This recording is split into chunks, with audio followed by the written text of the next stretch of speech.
Hello friends, ഇന്ന് ഞാൻ നിങ്ങളായിട്ട് ഷെയർ ചെയ്യുന്നത് ഒരു മാങ്ങ പച്ചടി ഉണ്ടാക്കാനാണ്. മാങ്ങ പച്ചടി വളരെ ഈസിയാണ്. കുറച്ച് ഇൻഗ്രീഡിയൻസേ വേണ്ടൂ. എല്ലാം കൂടി ഒന്ന് അരച്ചെടുത്താൽ മതി. അപ്പോൾ അതിന് വേണ്ടിയിട്ട് ഞാൻ ഒരു ചെറിയ മാങ്ങ എടുത്തിട്ടത് കുറച്ച് ചെറുതായിട്ട് മധുരമുള്ള മാങ്ങയാണ്. പിന്നെ അതിലേക്ക് ഉപ്പ് ചേർക്കണം, ഒരു സ്പൂണ് യോഗട്ട് ചേർക്കുന്നുണ്ട്, മുളക് പൊടി, കോക്കനട്ട്, പിന്നെ കടുക്, ഒരു അര സ്പൂൺ കടുക് പൊടിച്ചാണത്, പിന്നെ കോക്കനട്ട് ഓയിൽ, അവസാനം കോക്കനട്ട് ഓയിലും ചേർക്കുന്നുണ്ട്. ഇത്രയുള്ള സാധനങ്ങൾ ഇതെല്ലാം കൂടിയിട്ടൊന്ന് അരച്ചെടുത്താൽ മതി. ഇത് നല്ല ടേസ്റ്റിയാണ്. അപ്പോൾ ഈ മാങ്ങ കുറച്ച് പഴുത്തതായതുകൊണ്ട് ഞാൻ പഞ്ചസാര ചേർക്കുന്നു. ജാറിലേക്ക് നമ്മൾ മാങ്ങ ഇട്ടിട്ടുണ്ട്. അതിനുശേഷം ഇതാ ഒരു അര സ്പൂൺ മുളക് ചേർത്തിട്ടുണ്ട്, പിന്നെ ഒരു 2 സ്പൂൺ കോക്കനട്ട് ചേർത്തിട്ടുണ്ട്,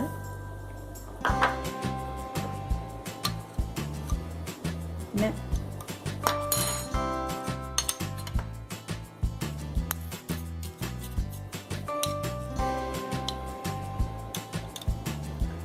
ഒരു അര സ്പൂൺ ഉപ്പ് ചേർത്ത്, ആവശ്യത്തിന് ഉപ്പ് ചേർക്കാം. ഉപ്പ്, പിന്നെ ഇത് ഗ്രീക്ക് യോഗട്ടാണ് ഞാൻ എടുത്തേക്കണേ, അത് 1 സ്പൂൺ ചേർക്കുന്നുണ്ട്. ഇതെല്ലാം കൂടിയിട്ടൊന്ന് അരച്ചെടുക്കാം.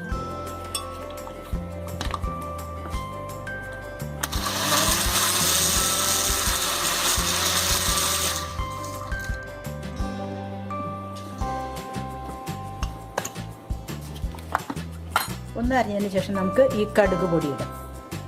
ഇത് വല്ലാതെ അരിയൊന്നും വേണ്ട, ഒരു 70% അരിഞ്ഞാൽ മതി. ഒന്നും കൂടി അരയ്ക്കാം.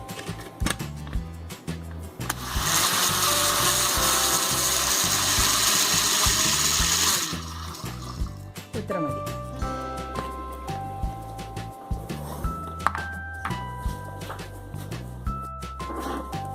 ഇതിപ്പോൾ അരച്ചത് എങ്ങനെ എടുത്തതിന് ശേഷം നമ്മൾ ഇതിലേക്ക് ഒരു സ്പൂണ് കോക്കനട്ട് ചേർക്കുകയാണ്, കോക്കനട്ട് ഓയിൽ.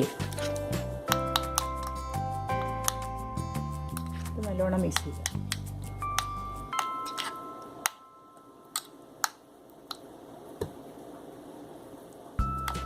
വളരെ ഈസി ആയിട്ടുള്ള ടേസ്റ്റി ആയിട്ടുള്ള മാങ്ങ പച്ചടി റെഡിയായി കഴിഞ്ഞു.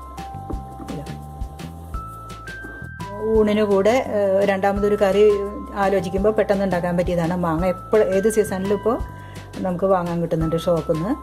അപ്പോൾ എല്ലാവരും ഉണ്ടാക്കി നോക്കുക, നല്ല ടേസ്റ്റിയാണ്. കോക്കനട്ട് ഓയിലും ആ കടുക് പൊടിയാണ് ഇതിൻ്റെ ടേസ്റ്റും നല്ല വാസനയാണ് ഇതിന്. അപ്പോൾ എല്ലാവരും ഉണ്ടാക്കി നോക്കുക. ഈസിയാണ്, വെള്ളം ഒഴിക്കേണ്ട. അരയ്ക്കുമ്പോൾ യോഗട്ടിൻ്റെ ഇത് മാത്രം മതി. ഓക്കെ, എല്ലാവരും സബ്സ്ക്രൈബ് ചെയ്യണം. Thank you.